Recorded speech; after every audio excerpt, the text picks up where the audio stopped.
ശബരിമല അയ്യപ്പൻ്റെ സ്വർണം കട്ടവരും കക്കാൻ കൂട്ടുനിന്നവരുമെല്ലാം ഓരോന്നോരോന്നായി അകത്താകുകയാണ്.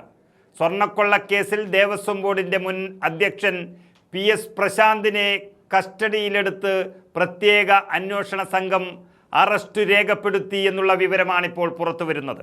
അതോടെ പിണറായി വിജയൻ്റെ ഭരണകാലത്ത് നിയമിച്ച 3 ദേവസ്വം ബോർഡ് പ്രസിഡന്റുമാരും അകത്തായിരിക്കുകയാണ്. തിരുവനന്തപുരത്തെ വീട്ടിൽ നിന്നാണ് പ്രശാന്തിനെ കസ്റ്റഡിയിലെടുത്തത്. ക്രൈംബ്രാഞ്ച് ഓഫീസിൽ എത്തിച്ചതിന് ശേഷമാണ് അറസ്റ്റ് രേഖപ്പെടുത്തുക എന്നാണ് SIT വ്യക്തമാക്കിയിരിക്കുന്നത്. പ്രശാന്തിനെ കൂടാതെ കേസിൽ കൂടുതൽ അറസ്റ്റ് ഉണ്ടാകുമെന്നുള്ള വിവരവും ലഭിച്ചുകൊണ്ടിരിക്കുന്നു. ബോർഡംഗം അജികുമാറിനെയും തിരുവാഭരണം കമ്മീഷണറായിരുന്ന റെജിലാലിനെയും അറസ്റ്റ് ചെയ്യുമെന്നുകൂടി SIT വ്യക്തമാക്കുന്നു. നമുക്കറിയാം, കോൺഗ്രസിൽ ഉണ്ടാകുമ്പോൾ ഇത്തരം പ്രവർത്തികൾക്കൊന്നും കൂട്ടുനിൽക്കാത്ത ഒരാളായിരുന്നു PS പ്രശാന്ത് എന്നോർക്കണം. അദ്ദേഹം നെടുമങ്ങാട് മണ്ഡലത്തിൽ നിന്നും KPCC സെക്രട്ടറി ആയിരിക്കെ നിയമസഭയിലേക്ക് മത്സരിക്കുകയും പരാജയപ്പെടുകയും ചെയ്തൊരു വ്യക്തിയാണ്. പിന്നീട് CPMലേക്ക് വന്നതിന് ശേഷമാണ് ഇത്രയും വലിയൊരു വിവാദത്തിൽ പെടുന്നത്. ശബരിമല ശ്രീകോവിലിലെ ദ്വാരപാലക ശില്പങ്ങളിലെ സ്വർണ്ണപ്പാളികൾ അദ്ദേഹം പ്രസിഡന്റായിരിക്കെ 2025 ചട്ടം ലംഘിച്ച് ചെന്നൈയിലേക്ക് കൊണ്ടുപോയതിൽ PS പ്രശാന്ത് അടക്കം 7 പേർക്ക് പങ്കുണ്ട് എന്നുള്ളതാണ് പ്രത്യേക അന്വേഷണ സംഘം വളരെ വ്യക്തമായി അന്വേഷിച്ച് കണ്ടെത്തി. കഴിഞ്ഞ മാസം അത് ഹൈക്കോടതിയെ അറിയിക്കുകയും ചെയ്തിരുന്നു. 2019 സ്വർണ്ണക്കവർച്ചയും ക്രമക്കേടും മറക്കാനാണ് 2025 ആ പാളികൾ ചെന്നൈയിലെത്തിച്ച് സ്വർണം പൂശിയത് എന്നാണ് കണ്ടെത്തൽ.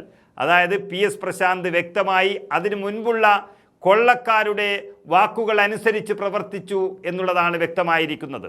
ദേവസ്വം ബോർഡ് അംഗമായിരുന്ന അജികുമാർ, സ്പോൺസർ ഉണ്ണികൃഷ്ണൻ പോറ്റി, തന്ത്രി കണ്ഠര് രാജീവര്, അതുപോലെ ശബരിമല എക്സിക്യൂട്ടീവ് ഓഫീസറായിരുന്ന മരണപ്പെട്ട മുരാരി ബാബു, തിരുവാഭരണം കമ്മീഷണറായിരുന്ന റെജിലാൽ, അതുപോലെ ചെന്നൈ സ്മാർട്ട് ക്രിയേഷൻസ് ഉടമകൾ എന്നിവരാണ് ഈ കേസിൽ പങ്കുള്ള മറ്റ് പ്രമുഖർ.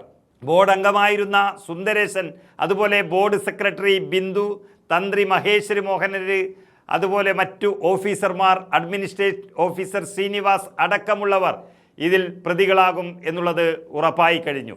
2020 എക്സിക്യൂട്ടീവ് ഓഫീസറായിരുന്ന രാജേന്ദ്ര പ്രസാദ് എന്നിവരുടെ പങ്കും വിശദമായി അന്വേഷിക്കുന്നുണ്ട്. പ്രശാന്ത് അടക്കമുള്ളവരുടെ പങ്ക് സ്ഥാപിക്കുന്ന അതിശക്തമായ തെളിവുകൾ കണ്ടെത്തി എന്നാണ് SIT കോടതിയിൽ സമർപ്പിച്ച റിപ്പോർട്ടിൽ വ്യക്തമാകുന്നത്. അതിൻ്റെ അടിസ്ഥാനത്തിലാണ് എല്ലാ അന്വേഷണവും PS പ്രശാന്തിലേക്ക് നീങ്ങുകയും അവസാനം അറസ്റ്റിലേക്ക് കാര്യങ്ങൾ എത്തുകയും ചെയ്തിരിക്കുന്നത്. ക്രിമിനൽ ഗൂഢാലോചന, വിശ്വാസവഞ്ചന, വ്യാജരേഖ ചമക്കൽ തുടങ്ങിയ കുറ്റങ്ങളാണ് ഇവർക്കൊക്കെ എതിരെ വെളിപ്പെടുന്നത് എന്ന് SIT സംഘം വളരെ വ്യക്തമായി രേഖപ്പെടുത്തി കഴിഞ്ഞു. ഇനി വരാനിരിക്കുന്നത് വലിയ വലിയ അറസ്റ്റുകളായിരിക്കും എന്നും ഉറപ്പാകുന്നു. നമുക്കറിയാം, 3 ദേവസ്വം അധ്യക്ഷന്മാർ അറസ്റ്റിലാകുകയാണ്. ഇത് ഒരിക്കലും മന്ത്രിമാർ അറിയാതെ നടക്കില്ല എന്നും ഉറപ്പാണ്. പിണറായി വിജയൻ അധികാരത്തിൽ വന്നതിന് ശേഷം ആദ്യമായി നിയമിച്ച പത്മകുമാർ ആദ്യം അറസ്റ്റിലാകുകയും പിന്നീട് അധ്യക്ഷനായിരുന്ന N വാസു അറസ്റ്റ് ചെയ്യപ്പെട്ടു. അതിനുശേഷം ഇപ്പോൾ പിണറായി വിജയൻ തന്നെ നോമിനേറ്റ് ചെയ്ത PS പ്രശാന്തും അറസ്റ്റിലാകുന്നു.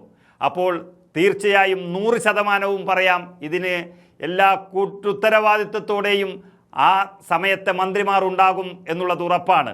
ആദ്യം കടകംപള്ളി സുരേന്ദ്രനും പിന്നീട് VN വാസവനും ഇതിൽ ഉൾപ്പെടുമെന്നുള്ള സൂചനകളും പുറത്തു വരുന്നു.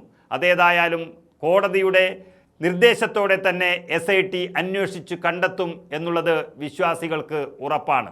അതുപോലെ തന്നെ അയ്യപ്പ സംഗമം കേരളത്തിൽ നടത്തുമ്പോൾ ഇത്രയും വലിയൊരു തട്ടിപ്പാണ് അത് എന്നറിഞ്ഞിട്ടും പിണറായി വിജയൻ്റെ അയ്യപ്പ സംഗമത്തിന് പൂർണ്ണമായും കൂട്ടുനിന്ന വ്യക്തി കൂടിയാണ് PS പ്രശാന്ത്. ആ പ്രശാന്ത് ഇന്ന് അറസ്റ്റിലേക്ക് നീങ്ങുമ്പോൾ വലിയ വലിയ രഹസ്യങ്ങൾ ഇനി പുറത്തു വരാൻ സാധ്യതയുണ്ട് എന്ന് തന്നെയാണ് വിശ്വാസികളുടെ ഒരു വിശ്വാസം.